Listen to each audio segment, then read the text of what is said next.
This is a message sent by Nellet on Instagram. Shout out to you, Nell. I know you're a listener, mate. So ranking the best current coaches, top 5. I've actually got 6 for you, mate. I have an honourable mention. Okay, you did an honourable mention. I have an honourable mention. Interesting. Well, go through your whole list first. Okay, so I'm going to go honourable mention Adam Yeezy. Oh, I forgot his name. I can't say his last name. Anyway, the Richmond coach. Yeah, okay. Yeah, that's actually, I didn't actually think of that one. I just feel like because he's gone from a team, start of the year, everyone knew Richmond worst list in the comp, all this stuff, they're going to finish last, they're not going to win, and then came out with 3 wins. So I'm happy with that. 5th, Craig McRae. Yeah, I think. Like that. Look, I think he's very good, and I feel like he's definitely fits in that top 5 and using that old list to his advantage as well. I think it's pretty good. Number 4, Sam Mitchell. I think just in general, just a good coach, realistically. Yeah. Okay. So 3, I've got Dimmer Hardwick. Okay. Premiership winning coach.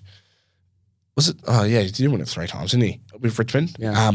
Yeah, just a great coach, mate. Number 2, so 1 and 2, I think it's pretty hard to not go these 2. I went number 2, Chris Scott. Okay. And I think the reason is I think these 2 can be changed easily. Number 2, reason why is Chris Scott. He's coached Geelong for that long and he's turned that Cattery, the GMNH Stadium, into an absolute fortress. Yeah. No one beats Cats in Geelong. There's a reason why they're so good every year, and it's not off luck. It's not off the ground being small, and I understand you can coach that and you can make game plans for that, but Chris Scott's got that to the pin, and he just does amazing stuff with the wingers and all that. If you really break it down, amazing coach. And I'm happy to swap 1 and 2 around.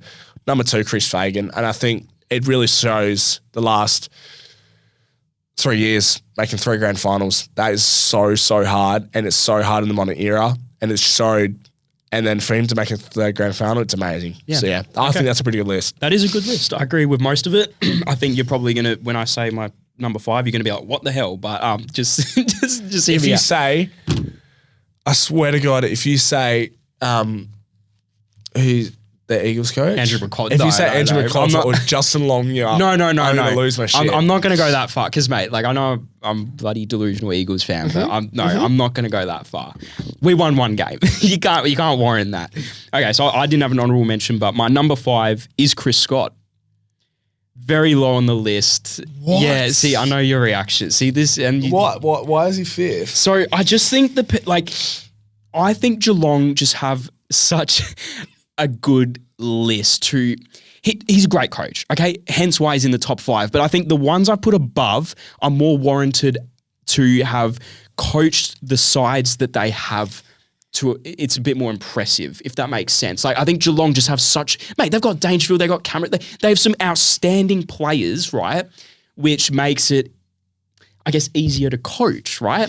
Where some of these other teams that don't have those lists, the coaches, it makes it more impressive. Counter argument. Fremantle, for example, they got a better list than Cats. So you're saying that it's easy to coach a full team of good players. I don't agree with Freo have. But wait. And no.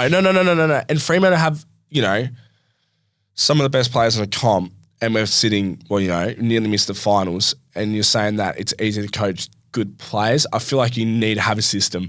And you need to have something that works. Of course. You've seen it so many times in different sporting teams where you can't put a full team of champions, so they won't work out together. You saw it with Russell Westbrook and what's his name? KD. Didn't work out. Yeah. So it's stuff like that. So I think that's a bang argument. Okay. All right. And yeah. Okay. Whatever. Number 4, Craig McRae. I love this bloke. I think he's a great coach. I actually watched. I don't know if you got to see this. I saw it with Andre, actually. We went and watched the documentary on when Collingwood won the Granny. They released it in cinemas. It was like a one-time watch thing, and you got to see the behind the scenes of Craig McRae and the side. And I watched that, and I'm like, wow, he's a bloody great coach. Like, he just truly cares about the players.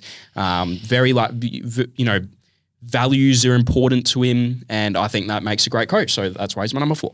Number 3, Sam Mitchell. more because of his off-field tactics than on-field. I think he's a genius. I think, getting players across, he just does it well. I do like that, actually. I really like that. And saying, meeting with players and making it public as well. He's playing chess, mate. That's the thing. I think making it public is a big thing. And, owning up to it as well and not being hiding away from the media. Yeah, I like that, actually explaining it. Because he's like, you know what, I want the best for my team. So fair enough. Number 2, Chris Fagan. Great coach. I don't really need to say anything else. Just great bloke, great guy, great coach. Now, my number 1 is Damien Hardwick.